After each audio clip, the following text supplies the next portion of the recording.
बिस्मिल्लाहिर्रहमानिर्रहीम। अस्सलाम वालेकुम। आज मैं करवाने वाली हूँ आपको अपना स्टूडियो का टूर, और वो भी आपकी फरमाइश पर। और ये सेटअप किस तरह से किया है, क्या स्टूडियो है, इसमें आप क्या सेटिंग कर सकते हैं और क्या टिप्स हैं, और कैमरे की सेटिंग भी आपने कैसे करनी है कि ठीक तरह से आपकी वीडियोस शूट हो सकें। तो अभी इस कैमरे को रहने देते हैं, मैं ले लेती हूँ ये बिहाइंड द सीन ये कैमरा जो कि हमने यूज़ करना है और आपको दिखाना है कि वैसे ये माइक है और ये माइक मेरे साथ रहेगा। अच्छा, सबसे पहले तो ये फ़ैन है। जब भी आप शूट करें ना, या कभी भी आपने वॉइस ओवर करनी है, जब भी करें तो आपने ये फ़ैन को ऑफ़ कर देना है, फिर जाके आपने वॉइस रिकॉर्ड करनी है। और ऑडियो में शोर हुआ तो आपकी वीडियो कौन देखेगा, तो उस क्वालिटी का भी कोई फ़ायदा नहीं। इसलिए ये टिप तो आपने सबसे पहले अप्लाई करनी है। ये देखें, ये कोई कैमरा नहीं है, कोई इतना बड़ा गैजेट नहीं है, जस्ट आम सा एक मोबाइल है नॉर्मल सा। और ये देखें, यहाँ पर इस तरह से सेटिंग होती है, और ये इस तरह से इस डायरेक्शन में, कभी आप देख रहे होते हैं ना कि साइड पे इस डायरेक्शन में अगर वीडियो आ रही है, मैं इसे ऑन कर देती हूँ ताकि आपको ये नज़र आए। अभी क्योंकि मैं वीडियो बना रही हूँ, सामने नहीं बैठी, इसलिए तो इस तरह से ये सेटअप होता है। और ये ट्राईपॉड भी आपको दिखा दूँ कि ट्राईपॉड बिल्कुल नॉर्मल सा है, ये आपके सामने है, ठीक है, बिल्कुल नॉर्मल सा है। और तकरीबन ये 2-3 साल पहले मैंने लिया था, ऑलमोस्ट कोई 1200 का मिला था दराज से। बट ये बहुत टेम्परेरी है। अगर आपने बिल्कुल नॉर्मल सा काम चलाना है, बिल्कुल लो बजट है, इस पर ज़्यादा खर्च नहीं करना चाहते, तो ये वाला ले सकते हैं, वरना ये मैं रेकमेंड नहीं करती, बिल्कुल टेम्परेरी है। अच्छा, यहाँ पर एक और डायरेक्शन भी आपको दिखा दूँ। ये डायरेक्शन कभी कभी आप देख रहे होते हैं कि जो मेरा सिस्टम है, यानी बैकग्राउंड में इस तरह से वर्क कर रही होती हैं चीज़ें। और ये देखिए, मैं एंगल भी आपको दिखा देती हूँ, ये एंगल भी होता है। तो इसका मकसद ये इस तरह से मेरा कैमरा बड़ा होता है, ये दिखा दूँ आपको, ये देखें, ठीक है, ये इस एंगल में होता है। तो ये एंगल भी आप देख सकते हैं, ये होता है एंगल। अच्छा, करना क्या है आपने, क्योंकि यहाँ पर मुझे है कि मैं ऊपर के नीचे के बॉर्डर्स भी देखती हूँ। अगर आपने कैमरा सेटअप करना है ना, कोई भी मोबाइल से बना रहे हैं, तो इसको थोड़ा सा आपने टिल्ट करना है, यानी इस तरह से। अब मैं साइड से भी दिखा देती हूँ टिल्ट किस तरह से। ये बिल्कुल ऐसे स्ट्रेट नहीं है कैमरा, मोबाइल इस तरह से स्ट्रेट नहीं है, जस्ट इतना करना है आपने, हल्का सा टिल्ट करना है ताकि वो पर्सपेक्टिव अच्छा आए, ठीक है। और ये है, और कभी कभी आप, अब मैं दिखा देती हूँ आपको और डायरेक्शन भी, कभी कभी ये कैमरा मोबाइल यानी इस डायरेक्शन में होता है, आपको दिखा देती हूँ अभी करके, ये देखें। तो इस तरह से ये एंगल होता है, मोबाइल का ये डायरेक्शन होता है और मेरी सीटिंग का ये डायरेक्शन होता है, यानी आप देख सकते हैं। अब मैं कैमरे में भी दिखा दूँगी आपको, अभी क्योंकि ऑन नहीं है, फिर से ऑन करते हैं, ये देखें, वीडियो पे ना और मोड में चला जाएगा, ओके, ये होता है एंगल। अच्छा, ये लाइटिंग का आप ख़ास तौर पे आपने ख्याल रखना है। अब लाइटिंग के हवाले से आप पूछेंगे कि रिज़ल्ट तो बहुत अच्छा आ रहा होता है, हालांकि बिहाइंड द आप कैमरा देख रहे हैं, बहुत इतनी अच्छी लाइटिंग नहीं है। ये नहीं कि इसमें सेटिंग होती, इसमें भी होती, वो मैं आपको बाद में बताती हूँ। पहले मैं लाइट्स दिखा देती हूँ आपको। ये देखें, ये जस्ट 2 लाइट्स ऑन हैं, यानी ये देखें, ये वाली, ये देखें, बाकी दूसरी भी ऑफ है, ये देखें, सिर्फ 2 लाइट से ये काम चल रहा है और इतनी अच्छी लाइटिंग आती है।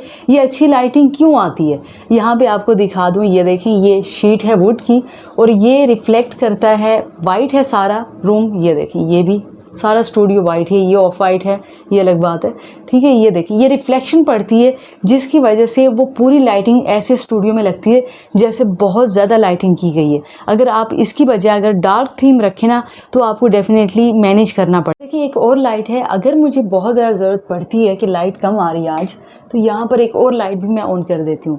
लेकिन इससे होता क्या है, क्योंकि मैंने ग्लासेस पहने होते हैं, तो वो रिफ्लेक्शन आती है बार बार, तो इसलिए ये डिस्टर्ब करता है, इतनी ज़रूरत इसकी नहीं पड़ती।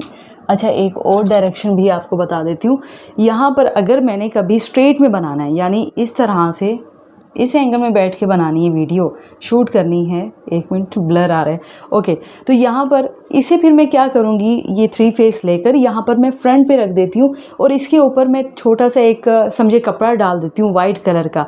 अगर आपके पास बटर पेपर है तो वो भी आप इसके ऊपर इसे कवर अप कर सकते हैं, तो वो ज़्यादा बेटर रहता है, ठीक है। ये इस एंगल में होता है, अब ये तो होगी सारी वाइट लाइटिंग की बात ना, ठीक है। तो अच्छा, एक और लाइट होती है येलो कलर में, अगर वो आप रखें या ऊपर लगाएं तो वो ज़्यादा अच्छी ग्रेस देती है, एक वीडियो इन्हेंस हो जाती है अच्छे से। लेकिन मैं इसके लिए क्या करती हूँ कि ये वाली डायरेक्शन है, इस डोर को मैं ओपन कर देती हूँ, रूम में आती है सनलाइट, उसकी वजह से वहाँ पर यहाँ वॉल पर ना रिफ्लेक्शन होती है। मैं आपको अभी दिखा भी देती हूँ। तो सनलाइट की तलाश में आए हैं और यहाँ पर कोई सनलाइट नहीं है, ठीक है। बादल बने हुए हैं और बारिश हुई थी अभी अभी, इसीलिए आपको हर तरफ हरियाली देखने को मिलेगी। तो यहाँ पर फिर भी मैं आपको बता देती हूँ, गाइड कर देती हूँ। अब यहाँ पर फिर आती है सनलाइट, यानी ये वो वाइट वुड है, उसकी वजह से रिफ्लेक्शन होती है और फिर वो वही रिफ्लेक्शन मेरे फेस पे आती है, जिसकी वजह से थोड़ी सी इन्हेंसमेंट बढ़ जाती है, यानी नेचुरल लुक आती है। तो ये सेटअप है लाइटिंग का। तो सब्जेक्ट से थोड़ा सा हट गए, चाहे मौसम भी आपको दिखा दिए क्योंकि सनलाइट थी नहीं। अगर सनलाइट होती तो ये आपको यहाँ पर लाइट नज़र आनी थी, ठीक है, वॉल पे। अब ये था लाइटिंग का सेटअप। तो ये तो थी मेरे स्टूडियो की सेटिंग मेरे मुताबिक, क्योंकि हर किसी का एंगल ठीक नहीं होता, अलग अलग एंगल्स होते हैं। तो इसलिए आपको टिप भी देती कि लाइटिंग के हवाले से आपने क्या करना है। अब ये देखें, जैसे मैंने ये टिल्ट किया हुआ है, जो कि मैंने अभी आपको बताया था टिल्ट करना है, लेकिन मैं क्या करती हूँ, मैं स्ट्रेट कर देती हूँ, क्योंकि मुझे नीचे के यहाँ पर बॉर्डर्स नहीं दिखाने होते अपनी टेबल के। तो इसीलिए मैं इतना ही एडजस्ट करती हूँ। हाँ, अगर डायरेक्शन थोड़ी सी चेंज हो जाए तो फिर मैं टिल्ट करूँगी। अब कैमरे पर आते हैं, कैमरे की सेटिंग कैसे करनी है। 1 मिनट ब्लर है तो इसे मैं ठीक कर लेती हूँ। ये एक्सपोजर को मैं लॉक करती हूँ और यहाँ पे आपको दिखाती हूँ कि कैमरे की सेटिंग आपने कौन सी रखनी है। ये सेटिंग पर आप चले जाएंगे और यहाँ पर आप देखिए, आपको ये 480p में मिलेगा, 720 में और 1080 में। मैं ऑलमोस्ट 1080p में ही रखती हूँ क्योंकि इसका रिज़ल्ट HD आता है। और ये फ्रंट कैमरा मैं ऑन कर लेती हूँ और फ्रंट कैमरा भी मेरा 1080p में है। हालांकि अब आजकल ऐसे मोबाइल्स आ रहे हैं जिसमें 1080p मुश्किल से है, लो बजट में हम कह सकते हैं, या नॉर्मल बजट में भी 30-40 हज़ार में भी वो 720p दे रहे होते हैं, ठीक है, 1080p नहीं दे रहे होते। अब खैर यहाँ पर ये होगी। और एक और काम आपने करना है, ये एक्सपोजर इसे कहते हैं, यानी एकदम से वाइट हो जाना और एकदम से ये देखें ये ब्लैक हो गया, यानी डार्क हो गया। तो इसे आपने क्या करना है, किस तरह से आपने मैनेज करना है, मैं करके दिखा देती हूँ आपको। कि अगर मैं यहाँ पे हूँ, यहाँ पे बिलफर्ज मेरा फेस यहाँ पे है, तो मैं इस तरह से करके एक्सपोजर लॉक कर दूँगी। आपको दिखा भी देती हूँ, ये एक्सपोजर लॉक नहीं है। अब जैसे मैं इसे मूव करूँगी कैमरे को, ये देखें ना, ये लाइटिंग अचानक से चेंज हो रही है। अभी अभी मैंने जो करके दिखाई, क्योंकि यहाँ पर ट्राइपॉड ना बहुत टेम्प्रेरी है, अभी मैं कर देती हूँ ताकि ये मोबाइल ना गिरे मेरा। ओके, तो अब देखें ये एक्सपोजर लॉक कैसे करना है। आपने यहाँ पर, आपने जहाँ पर भी आप हैं ना, यानी फेस पे है, अभी मैं ऐसे ही क्लिक करती हूँ पीसी पे, तो यहाँ पर देखें जैसे इस पर क्लिक किया ना, यहाँ पर ये लिखा आ गया एक्सपोजर लॉक्ड हो गया। तो इसी तरह से इसकी आप सेटिंग भी कर सकते हैं। ये आपको नज़र आ रहा है, ये देखें, ये एक सन सा बना आ रहा है, ये देखें सनलाइट, यानी एक्सपोजर कम करना है, ज़्यादा करना है तो आप इसको मूव करके या अप एंड डाउन करके कर सकते हैं। अब और सेटिंग पर आते हैं।